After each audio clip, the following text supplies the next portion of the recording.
Hello everyone. Today in this video we will continue our last chapter, that is short-term equilibrium. Students, last video में हमने पढ़ा था अपनी equilibrium output approaches के बारे में, जिसमें हमने पढ़ा था AD is equals to AS होता है फर्स्ट अप्रोच, और सेकेंड अप्रोच थी हमारी saving is equals to investment.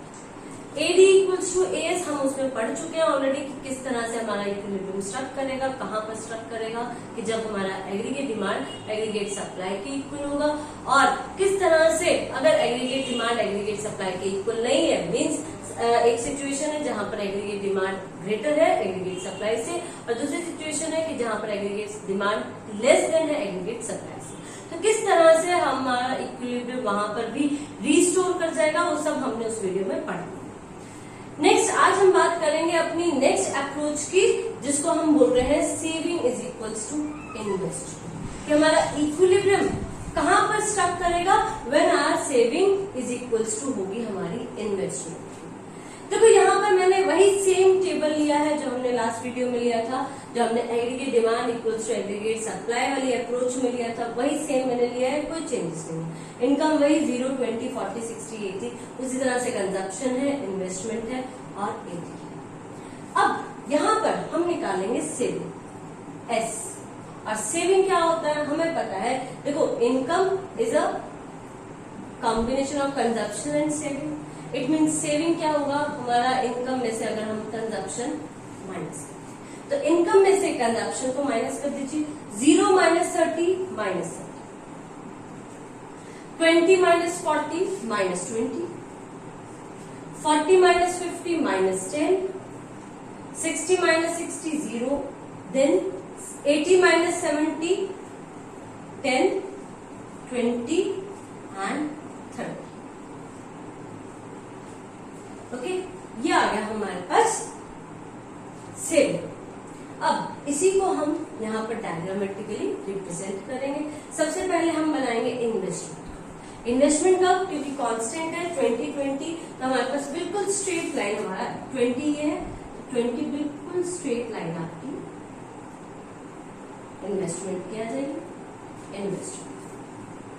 और सेविंग का जब आप इसको प्लॉट करेंगे तो ये मैंने डॉटेड लाइन लगाई है, यही सेम आपकी सेविंग लाइन आ जाएगी.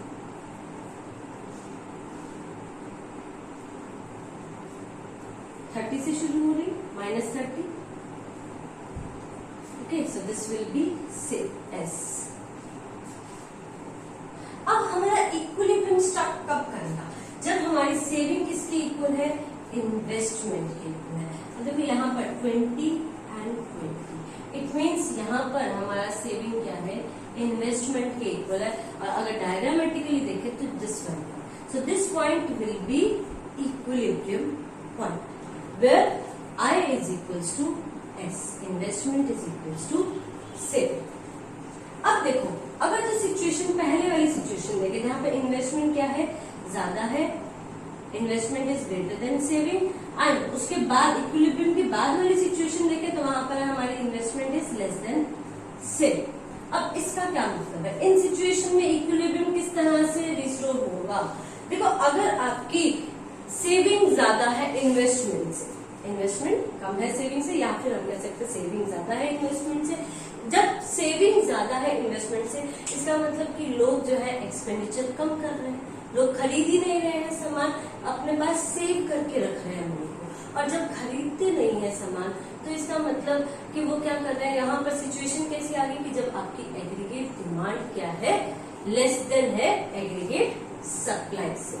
और हमें पता है जब एग्रीगेट डिमांड लेस देन होती है एग्रीगेट सप्लाई से, तो वहां पर जो अनसोल्ड गुड्स होती हैं, ठीक है, वहां पर अनसोल्ड गुड्स, जब आपकी इन्वेस्टमेंट क्या है, कम है, सेविंग ज्यादा है, लोग खरीद ही नहीं रहे हैं, तो जो ऑलरेडी पड़ा हुआ है प्रोडक्शन, जो हाउस में आउटपुट पड़ा हुआ है, अब उसी को ही प्रोड्यूसर क्या करेगा, सेल करने की कोशिश करेगा.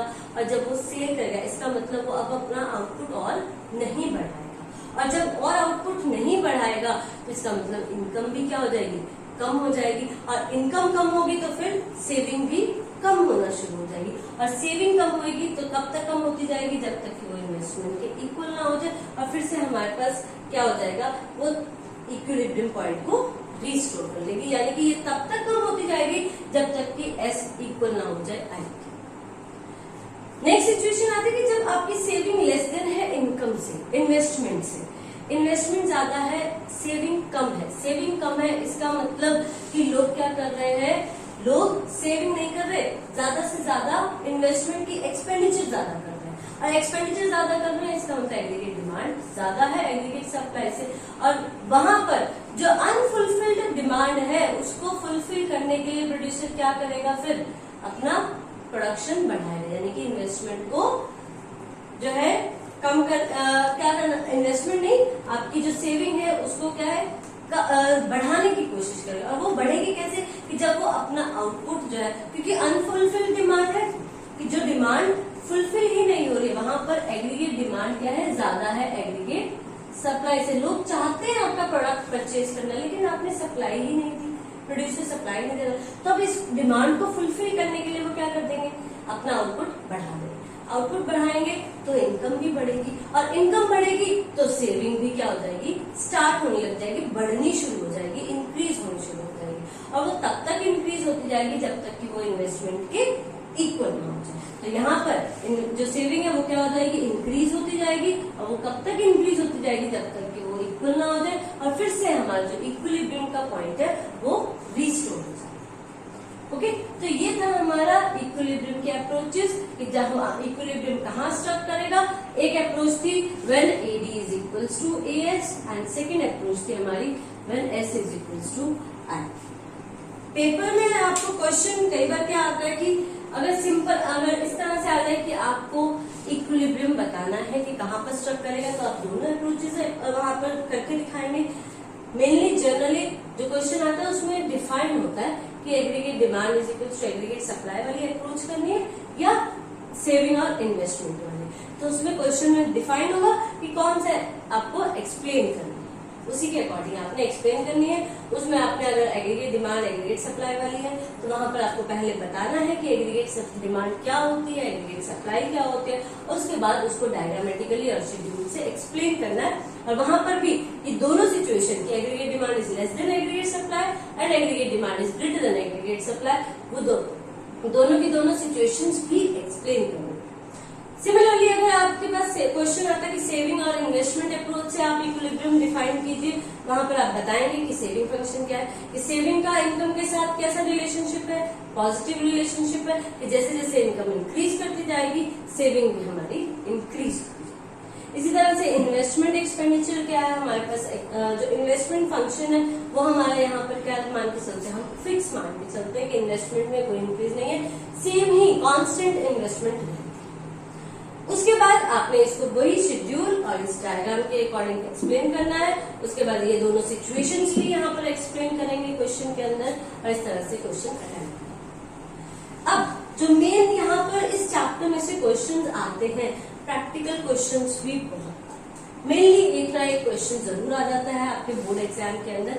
यहाँ पर देखो मैंने ऊपर एक मेन प्रैक्टिकल लिखा है, इसी से आप एक प्रैक्टिकल करते हैं, बहुत इजी है, ज्यादा टफ नहीं है, लेकिन बस आपको थोड़ा सा समझना है कि हमें क्या चाहिए, क्या निकालना है हमको, उसके अकॉर्डिंग हम स्टेप बाय स्टेप उसको करते जाएंगे। देखो क्वेश्चन है given C is equals to 400 plus 0.9, consumption function given है आपको, इन्वेस्टमेंट गिवन है, आपको इक्विलिब्रियम इनकम फाइंड आउट करना है, and S and Y C यानी कि saving and consumption at equilibrium income. तो सबसे पहले हम इनकम फाइंड आउट करते हैं। Now we know that income is equals to C plus I।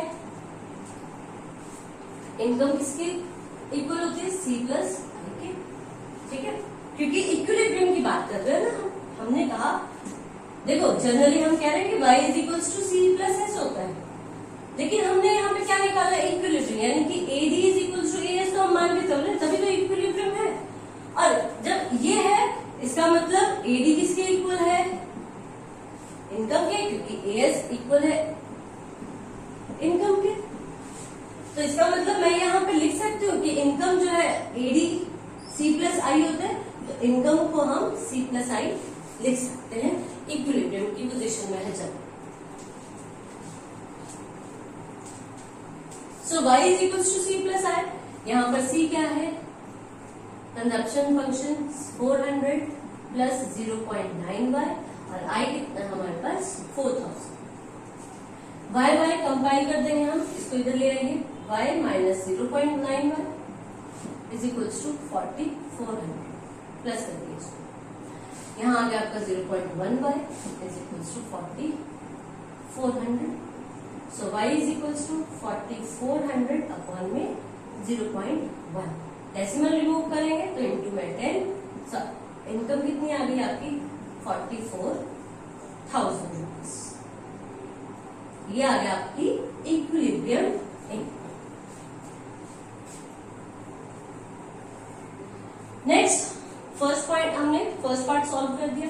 Second part आपने saving and consumption at equilibrium Y. Equilibrium Y के ऊपर आपने saving and consumption find out. देखो सबसे पहले तो हम कंजप्शन फाइंड आउट करें, क्योंकि हमें कंजप्शन फंक्शन गिवन है तो इजीली हम फाइंड आउट कर सकते हैं। यहाँ पर देखिए C कितना है 400 प्लस 0.9 y। अभी हमने y कितना निकाला 44,000, क्योंकि हमने क्या करना, देखो एट इक्विलिब्रियम y यानी कि इक्विलिब्रियम इनकम के ऊपर हमें C फाइंड आउट करना है। C is equals to 4,000 plus 0.9 income कितनी थी हमारे पास, अभी हमने फाइंड आउट किया 44,000। सॉल्व कर देंगे हम इसको, 400 प्लस 9 डेसिमल रिमूव करेंगे अपॉन में 10 इंटू में 44,000। 0 से 0 cancel is equals 400 plus 9 into 44, 4 4 36, 6 10 3 and 39। तो ये आ गया आपका 40,000।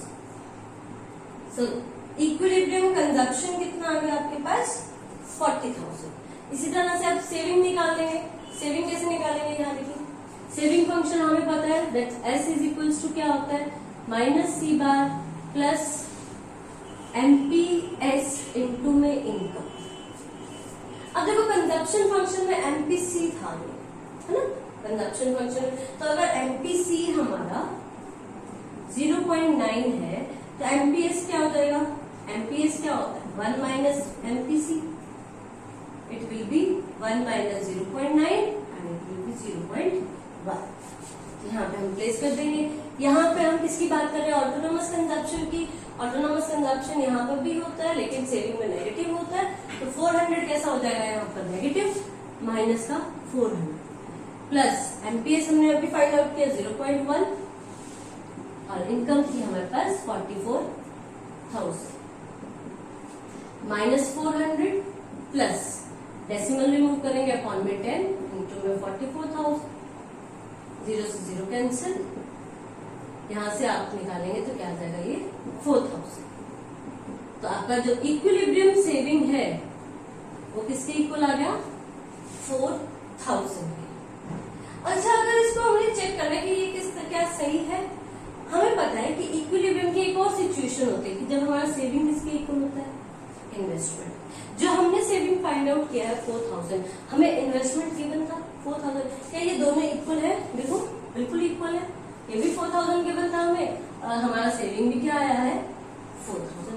इसका मतलब हमारा क्वेश्चन बिल्कुल करेक्ट है कि इक्विलिब्रियम के ऊपर जो सेविंग आएगी वो आएगी 4,000 और जो कंजप्शन आएगा वो आएगा 40,000 और इनकम आएगी दैट विल बी 44,000।